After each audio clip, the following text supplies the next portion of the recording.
Now, taking into consideration the kind of manipulation and escalation which has happened with respect to the JICA loan of Goa, which was escalated to nearly 91%, like the way Avinash mentioned, and like the way he still mentioned, to extrapolate, then we can conveniently say that this JICA scam, when considered all over India, would amount to nothing less than 30,000 crores.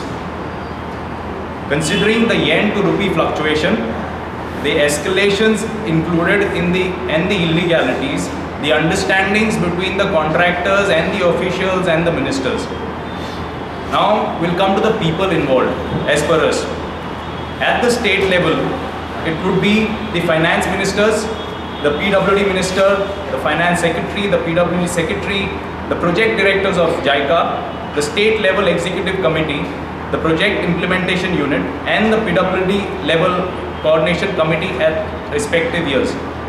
At the national level, it surely would include the ministers and secretaries of around 10 ministries, including the ministers of finance. That would include Chidambaram, Manmohan Singh, Pranab Mukherjee, and also Jaitley, taking into consideration that BJP has been there for around 1 year. If Mr. Jaitley surely doesn't have an inkling of this, then maybe our press conference is going to open his eyes. The United Goans Foundation will initially be approaching the CBC. It will be approaching the Enforcement Directorate. We will also appeal to the CBI to take over, and if need be, the courts, so that we take this to a logical conclusion.